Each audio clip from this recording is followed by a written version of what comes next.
Harrison Gaines as his agent. Is this a good thing, Max, that LaVar isn't his guy? Well, it's a good thing for Lonzo because it's not called show family. It's called show business. And that's the business they're in. Sports is distraction, though. And I know a lot of people watching us right now, you think it's like your job, but actually it's distraction.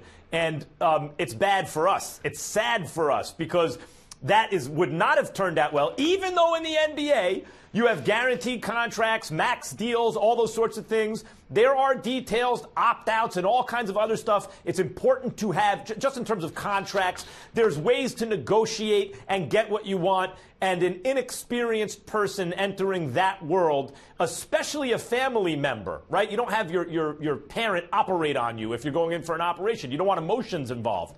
Is a bad idea for the person, hiring the agent. So it's good for Lonzo Ball, but because now we don't get that disaster and that soap opera, it's bad for the rest of us who follow sports. That would have been a lot of fun to cover. Well, it's not like he's going to stop talking. So, we'll still get to talk to him. I think this is an excellent thing for Lonzo Ball. I think the kid can really play. He can really hoop. He's going to be extremely good in the NBA. Yeah, he didn't play as well as you would have liked him to against Kentucky, against, two young freshmen who he'll be playing against in the NBA. But all season long, he showed that he can rebound. He showed that he can pass the ball, run a team. He also showed that he can score. And he has an athleticism at the point guard position that can make him highly successful. My issue would have been with his dad being his agent. We talked all year when you would speak about Lonzo Ball and speak about how his dad would affect him in the NBA. What would people always say? Well, the teams don't have to deal with him. Well, he'll be sitting in the stands. If he was his agent, the teams would have to deal with him.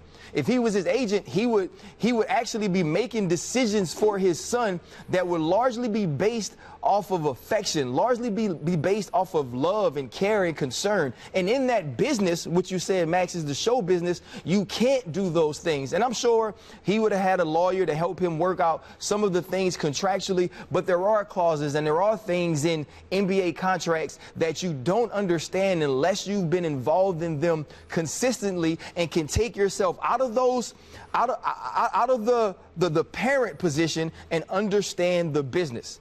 I also think teams wouldn't have wanted to deal with him in that way. Here's the question, Ryan.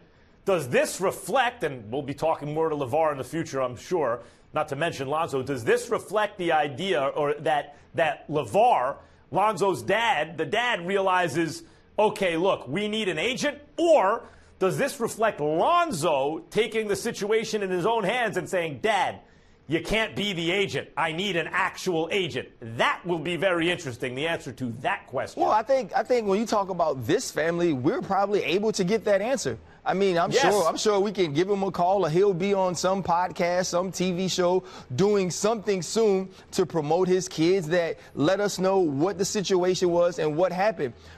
I was just going to say, the question for me, now I'm not familiar with multiple agents in NBA, the NBA, but my question would be more so, did he hire Harrison Gaines, who I don't know much about, we just got this news during the break, solely because he could potentially run him behind the scenes, where he can kind of be a puppet master? So it looks like he has an agent who's going to do all the deals and he'll be in the rooms, but really LaVar's the one controlling everything. Well, I mean, I think LaVar would be in the room regardless, Molly. I think LaVar's going to be involved. I don't know his list of clients.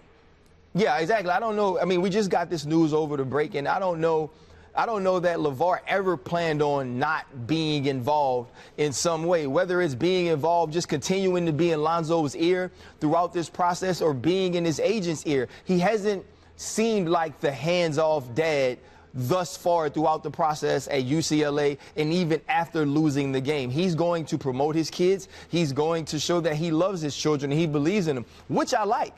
And when you guys got him to answer some questions that took him away from being the circus conductor, it was really good to just hear a man who cared about his children. Mm-hmm. And I think he understands that role and will try to play the best role in Lonzo's career. It's a smart move for Lonzo, even if LaVar Ball is involved, for aesthetics, for the look of professionalism, for the look of this is not a mom and pop, literally a mom and pop run deal. This is my career. I'm the basketball player. I'm the commodity. I'm who's going to be on the court, and this is how I plan to take care of my business.